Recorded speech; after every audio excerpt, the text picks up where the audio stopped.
Hello friends, welcome back to my YouTube channel Ravi study ji के दोस्तों। आज हम इस वीडियो में देखेंगे 8वें वेतन आयोग का असर यूपीएस पेंशन पर किस तरह से पड़ा। तो आइए शुरू करते हैं इस वीडियो को। केंद्र सरकार ने हाल ही में 8वें वेतन आयोग का गठन की घोषणा की है, जो 1 जनवरी 2026 से लागू होगा। इस आयोग का उद्देश्य केंद्रीय कर्मचारियों और पेंशनर्स के वेतन और पेंशन में संशोधन करना है। इसके साथ ही नई यूनिफाइड पेंशन स्कीम यानी कि यूपीएस भी 1 अप्रैल 2025 से प्रभावी होने जा रही है।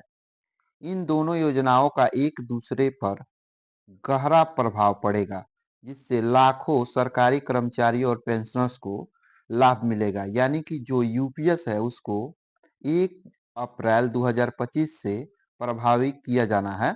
अब आइए बात करते हैं कि यूपीएस आखिर है क्या।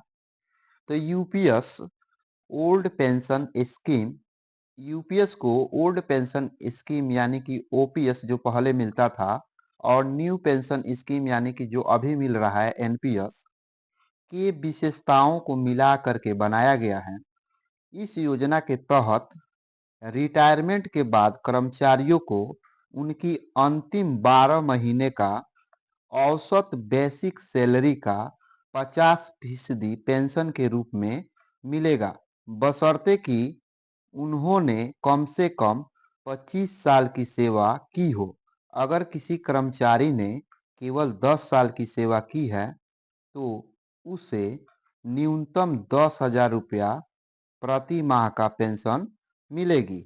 इसके अलावा कर्मचारी की मृत्यु के बाद उसके परिवार को उसकी पेंशन का 60% हिस्सा दिया जाए। इसमें साफ तौर पे बोला जा रहा है कि यूपीएस जब ओल्ड पेंशन स्कीम और न्यू पेंशन स्कीम के विशेषताओं से मिला करके बनाया गया है, और यह जब लागू होगा तो वैसे कर्मचारी जो 25 साल तक सेवा देंगे, वैसे कर्मचारियों को उनके अंतिम बेसिक सैलरी के 12 महीना का 50%, यानी जब रिटायरमेंट के समय किसी कर्मचारी का 50,000 रुपया सैलरी रहता है, तो उस परिस्थिति में उनका यदि सेवा शर्त 25 साल होता है तो उनको 25,000 रुपया पेंशन के रूप में मिलेगा।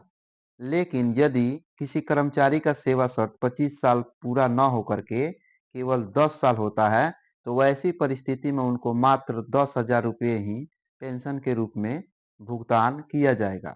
और किसी परिस्थितिवश यदि कर्मचारी के मृत्यु हो जाने के बाद उसके पेंशन का 60% उनके जो परिवार के सदस्य हैं उनको दिया जाएगा।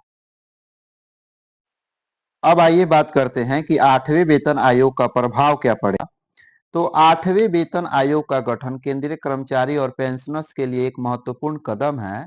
इसके लागू होने के बाद पेंशन को लगभग 25 से 30% तक वृद्धि होने की संभावना है। वर्तमान में न्यूनतम पेंशन की बात की जा रही है, जो 9,000 है, उसको बढ़ा करके 22,500 से लेकर के 25,000 के बीच हो सकती है। इसके अलावा फिटमेंट फैक्टर में भी वृद्धि हो सकता है, जिससे वेतन और पेंशन और अधिक इजाफा होगा।